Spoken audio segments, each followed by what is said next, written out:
We were quiet the rest of the way back to Sophie's. When I got to the ranch, Sophie was not back from her meeting yet. I went to bed and thought about the evening until I fell asleep. On Tuesday morning, the next morning, after talking about the night before, and brushing her horses, Sophie asked Dad, "Do you remember any of the tourist sites on the trail?" "I recall nothing about the trail. I remembered how to get here, that's it," I responded. Then she asked, "Would you like to go see some of the old sites on trail?" I said, "That would be great, I would like that." Then she said, "Let's take transport. We could ride there, but it would take a week or better to go by horseback." She called for transport. She told me the site we will be visiting was one she designed herself.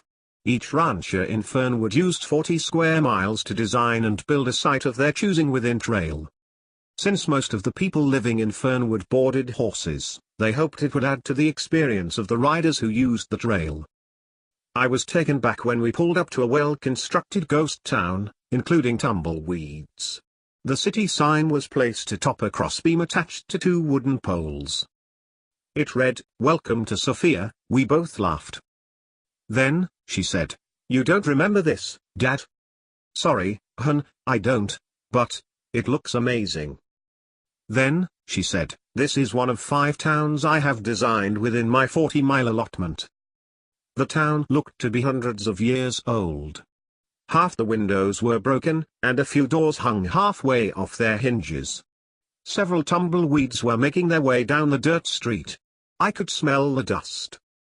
She showed me around to the various saloons, hotels, and city offices, every one of them authentic. We moseyed into one saloon called the Santa Fe. As we entered, a companion, stood up from behind the bar and asked us if we wanted to eat or order a drink. We both requested a sarsaparilla.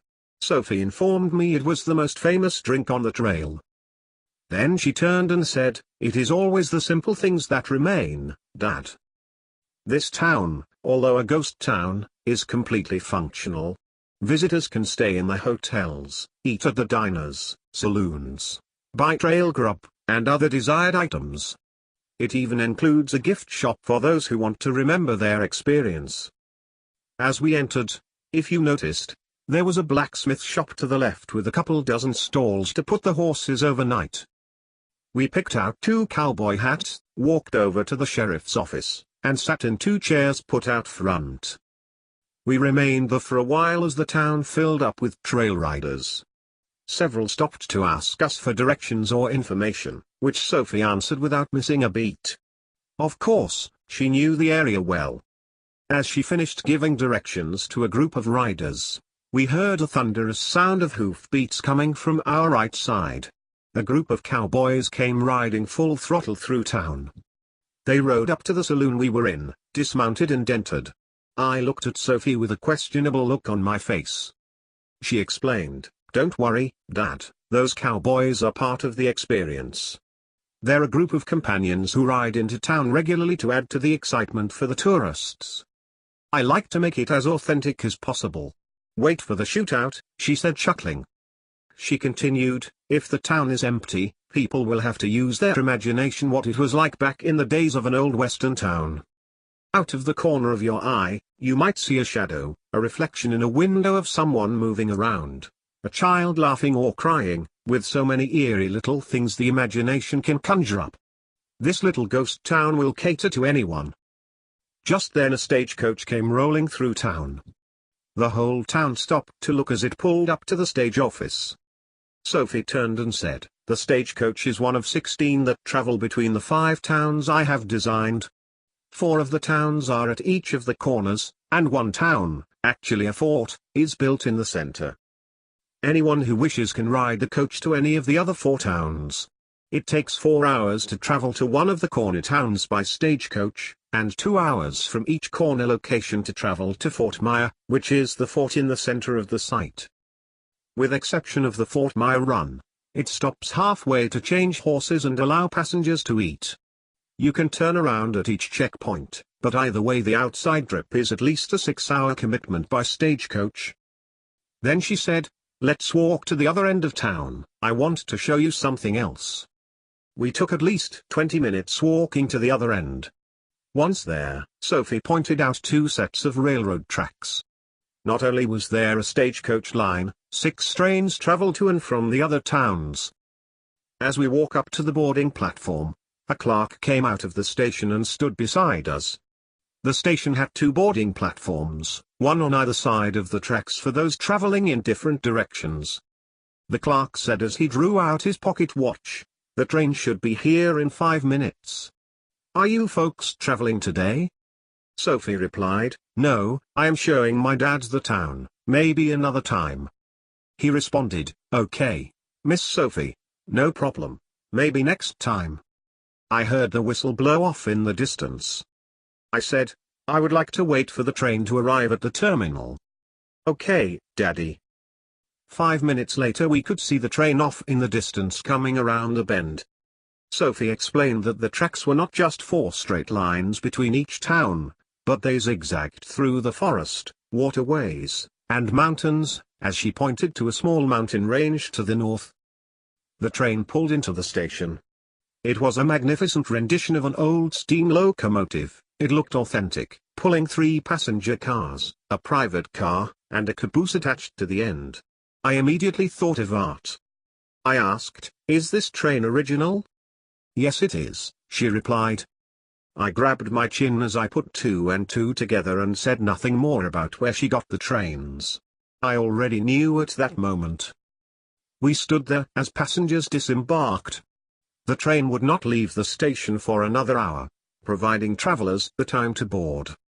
We entered a small restaurant inside the train terminal and had lunch. We took our time until the train whistle blew and departed the station. 4 passengers boarded the train while we sat eating lunch, a father, mother, and 2 children. I asked Sophie, "Are the other towns a replicate of this one, Ian?" She replied, "No, each one has its flavor, Dad. We are in the northeast corner. The northwest corner is an old early 1800s Mexican town, with villas. The one in the southwest corner is a mid-1700s San Francisco, called Cisco. No real cowboys there. The southeast corner is an early 1700s Boston, no real cowboys there either. Then, there is Fort Myers in the middle of everything." "Dad, I was trying to cover the early years of the West," she said. Then she said, "You know what is interesting?" "What, Ian?" I asked. "Many of the people who live in Cisco and Boston are actual people who lived in those places back in the 17 and 1800s. I am amazed by the number of people who asked me if they could live there. Apparently, they missed the era." I replied, "There is plenty of room on prairie for such places to exist. Interesting." "I don't know, Dad. They come and ask. How can I say no?" she responded. "Then," I said, "I guess it would make it more authentic." "Yes it does, Daddy," she said smiling. My daughter's imagination was staggering. It boggled my mind considering the details she put into the town. I became eager to see what the other residents of Fernwood did with their own sites because all the residents of Fernwood were immortals. So, I predicted nothing less than mind-blowing from each of them. Sophie and I were ready to go riding. So, we returned to the ranch to saddle up Map and Sage, the buckskin, Sophie's favorite horse. She said, "I know a place which would be a fun ride, Dad." Then she asked, "Would it be all right if we go there?" I replied, "Lead the way, Honorable." She called for transport which could carry 2 horses. It dropped us off on a wide trail that looked as if it was more than just for horseback riders, like a dirt road. It was hilly and the trail wound in and out of those hillsides. Sophie told me we're a little more than halfway on the other side of trail. Our ride proved downright lazy as we took our time crossing several creeks, a couple prairies, and a wild apple orchard. We dismounted and allowed the horses to stray and eat a few apples from off the trees and ground. Afterward, we had to push them to get moving again. As evening came, we stopped alongside a creek to catch 2 rainbow trout. We started a fire, cooked our fish, and then settled in for the night. Sophie fell asleep instantly while I laid there looking up at several small moons in front of a dense field of stars until I fell asleep. We woke early, ate a couple trail bars, packed up, and were on our way. The trail brought us through a thicket of bushes. We came out on the other side to a dock on a lake. The lake was at the base of the Castle Mountain range and was more long than wide. We could not proceed any further by horseback. Sophie explained we needed to board a ferry to take us to the other side of the lake, called 3-Day Lake. It would take us at least 2 nights, 3 days, to get to the other side. While looking around, I noticed several people waiting for the ferry to arrive. I noticed 3 small docks down the beach which moored at least 30 fishing boats and yachts. I thought how cool it would be to own one of those yachts. A ferry comes every day, late in the afternoon. The one due today had not yet come, so we got lucky as we didn't have to spend the night and the following day waiting for the next one. When Sophie told me it took so long to cross the lake, I thought how wonderful I didn't have to be anywhere. If I did something, I did it without worrying. I had no other responsibilities getting in the way, which was a nice guiltless pleasure. As we waited for the ferry, I contacted Keith and persuaded him to join us. He said he would, but said he had a few things to finish up and would be at the dock in 2 hours. Sophie contacted her foreman and had another horse with gear delivered to us for him. The ferry wasn't expected for another 4 hours, which turned out to be perfect timing. Once Keith arrived, we hugged each other. While we waited, Keith filled us in on his current project. He was a photographer, editor, and a writer. He published and wrote articles for the Sierran, the major publication in Sierra. Despite the current technical age, magazines had made a comeback. Like a marvelous fad, the population was returning to the written word, such as books and magazines. Personally, I believed that happened because of the pictures, because most electronic media doesn't have such beautiful printed pictures. Keith was like a watcher, but for other reasons. Notably, his articles in the Sierran covered the section of people, places, and things. Therefore, like a watcher, he observes people and situations as he travels around Sierra writing articles about people, places, and things. Could I be more redundant? Keith said the ferry trip might make for some good reading. Sophie and I agreed only because it brought him on the trip with us. The ferry arrived an hour after Keith. Wow! It looked like a brand new cruise ship. When you think of a ferry, you imagine a small craft with a few spaces to park vehicles, like cars, even though there were none. I took another look at the dock and realized how long it was. It could easily handle a ship like this one. After mooring, the ferry dropped a section, an elevator, onto the dock. Everyone entered there. Once inside, the deckhands directed us to a spot on the cargo deck designed like a barn with at least 50 stalls for the horses. It only made sense based on the purpose of the ship. After putting the horses into the stalls, we strolled up on deck to the register's office to get berths. The 3 of us were assigned cabins next to one another.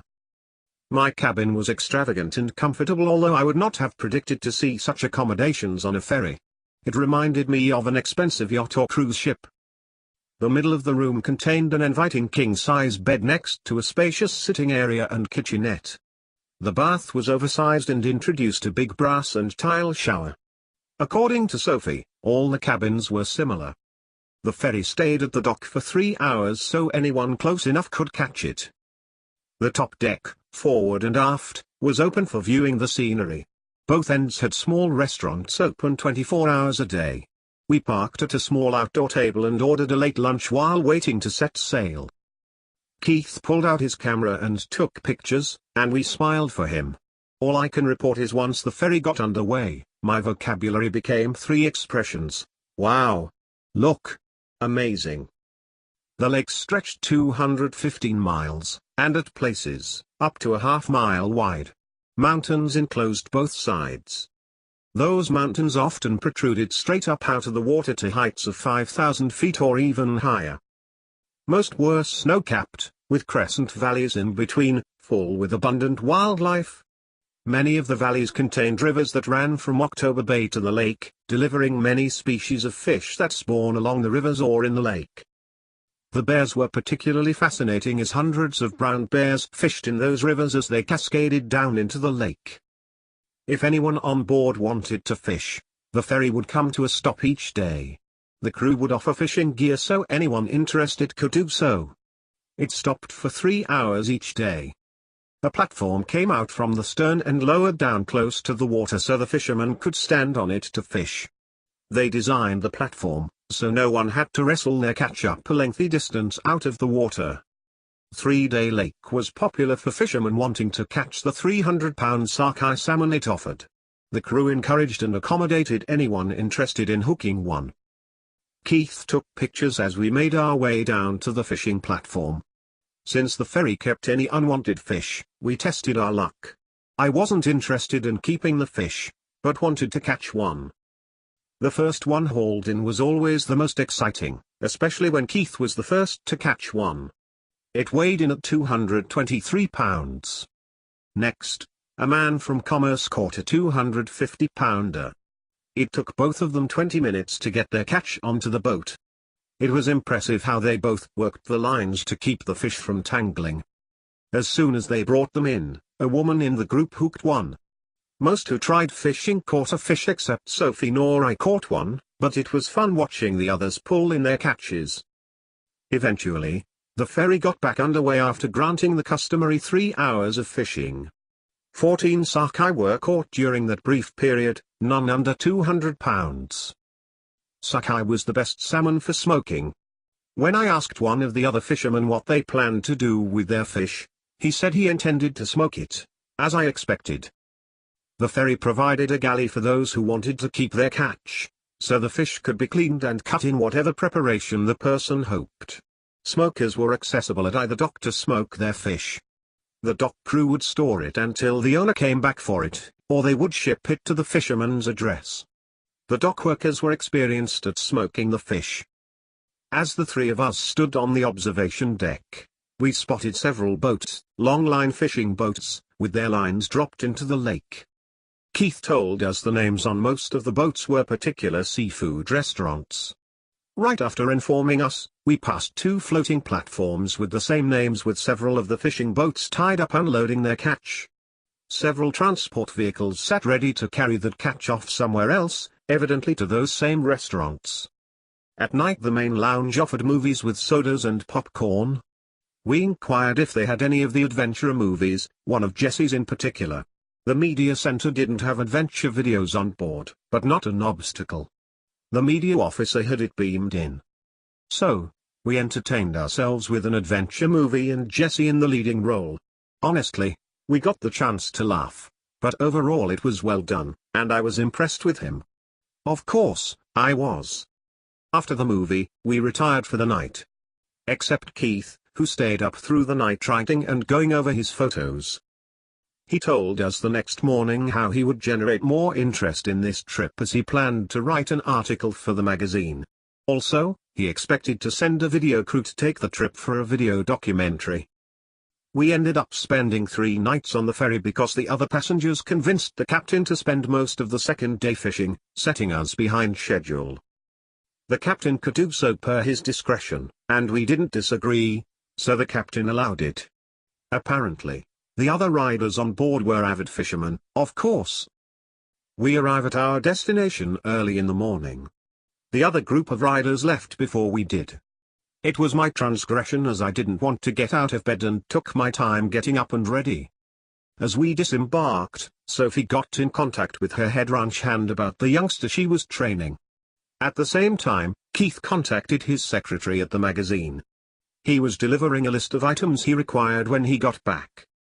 Consequently, I was left standing there by myself. So, I pulled out a brush from the saddlebags to brush Map. As I brushed him, I saw at the end of the dock was a small building. Behind that same building stood a high brick wall with a precarious opening in the middle. Once the kids finished with their communications, we headed past the building and through the narrow opening in the wall. Surprisingly, I was taken back when we passed through the opening. We came out in a South American jungle. The wall we came through sat high up on a hill and turned out to be the entrance to a long tropical valley.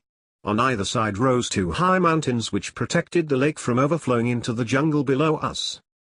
We were looking down on a scene right out of the history books as many ancient buildings reached up out of the jungle. My initial thoughts included the Incas or the Mayans. We saw an open area in the center of a group of the buildings glistening in the sun. We headed for that spot. As we approached, I noticed the buildings we passed shined like gold as the sunlight fell on them. I instantly recalled my dream with my kids in the field. Was this that same city? Nope. People strolled in both directions on the path. Eventually, we emerged out of the jungle into an open-air market packed with vendors selling various kinds of fruit, vegetables, and meats, and smoked fish. After looking around, I said, shouldn't this city be on another planet? It looks like one of the historical communities designated for prairie. Sophie explained, not again, Dad. No, this is another site designed by a resident of Fernwood, constructed by my friend Eric. Okay, honorable, I conceded. Then, I commented, wow, far out. I looked at her and smiled. Keith proceeded to take pictures without saying a thing, anxious to get the article out. We, with horses in tow, walked around town. It was definitely a skillful creation of an ancient Mayan civilization, without the malicious false gods or human sacrifices. I was upbeat about that, even though it was not completely accurate. Many of the characters weren't companions, but actual people, notably the vendors. I began an exchange with one. Why would you want to live like this? I asked one of the male vendors. He replied, I don't. This is my job. I come here to work during the day then go home at night. I have been working here for over 90 years. I asked, are you of Mayan descent? Yes, I am, he replied. Just then a group of kids came up asking for dried papaya. It looked to be pure sugar to me. He yelled then laughed at the kids, he laughed with them too. Ignoring the little deprived voice in my head, I appealed for the same dried papaya. As I walked back to Sophie and Keith, to advance down the street, I paid attention to the interaction between that vendor and the other vendors around him. They respected each other as close friends. Now, I understood why he worked in a setting like this for so long. As I caught up with the kids, I mentioned how this place was a wonderful surprise. We hadn't even left before saying I want to do it again. We walked around town for the whole day, looking at the tall buildings, pyramids, and small family dwellings. The shops were full of trinkets, statues and painted artwork was displayed everywhere. The city was packed with people. Even though many of the natives were companions, you couldn't tell. How they interacted with each other as with the tourists was so natural. In the early evening, we took up a spot close outside the city. Camping spots were created for riders to camp overnight before heading into the jungle. Keith spent most of the night, again, writing and going over pictures. We harassed him until he quit and joined us around the campfire. The next day we mounted our horses to head out. The trail was wide as a road with dense jungle on both sides of us. We saw parts of old ruins through the thick jungle, each looked as if we were the first ones ever to come upon them. Occasionally, the jungle opened here and there, especially when the trail came up next to a lake or meadow. By early afternoon, the jungle gave way to a less dense terrain, more forest than jungle. Sophie explained Eric's site was only 42 miles in diameter. Even though each resident had 40 miles of land to create their site, Eric's ran slightly little over, but no one complained. He did a remarkable job creating it, and it looked authentic. I would have imagined to only find such a place on prairie. I asked, are all the sites as striking as this? Dad, I showed you my site first. I explained, oh hun, I didn't mean to sound as if Eric's site was any better than yours. Your ghost town was every bit, in every detail as wonderful as this site. I was only surprised to find his city here on Cedar. She didn't act bothered by it, but I sensed I might have hurt her feelings. The last thing I'd ever want to do in this world, or the old one, is to hurt my kids' feelings. It is okay to get mad at them, but don't maliciously hurt them. She retorted slowly, and deliberately, yes, Dad. Every site is equally stunning. Keith had his face in his camera. Did you hear, son? I asked him. What? Did I hear what? He said from the other side of his viewfinder. Never mind, I replied. The forest opened to a valley, full of rocks, little ones, medium ones, and tall statue-looking ones which stood 30 to 40 feet high, in the middle of nowhere. Most of those pillars looked like sandstone worn down by the elements.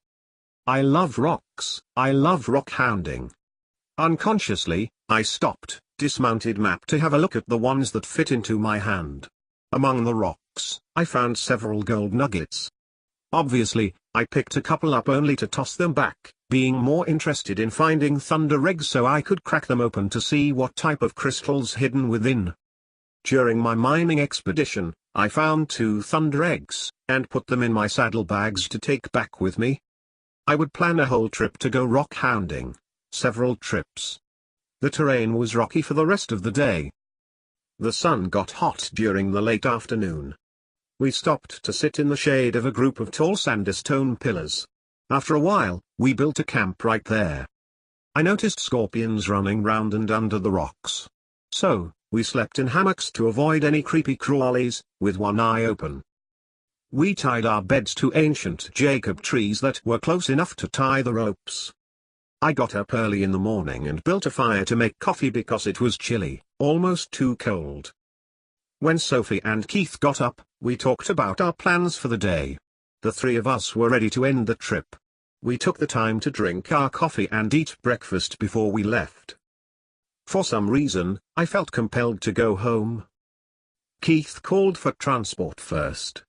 We hugged him before he left and then called for transport for ourselves and 3 horses. When we returned to Sophie's, we immediately went into her little barn to put the horses in their stalls. She wanted to check up on her other ones. I patted Map and hugged his neck. I didn't know when I would see him next. As we were finishing up, Sophie's lead ranch hand came into the barn. He asked Sophie, "Do you want to take in 3 more boarders?" We needed to open another barn to do so. She responded, "Are the owners in a hurry?" "No, none of them had purchased their horses yet," he replied. She told him to ask her again the next day. She'd have an answer then. Late in the afternoon, we had our hugs, said our goodbyes, and then I left. While going home, I thought of my kids all the way. It was wonderful to know our children are exactly right for us. No one could have imagined any other child than the ones we have to be our own. I can't even explain how it happens. I am grateful it did.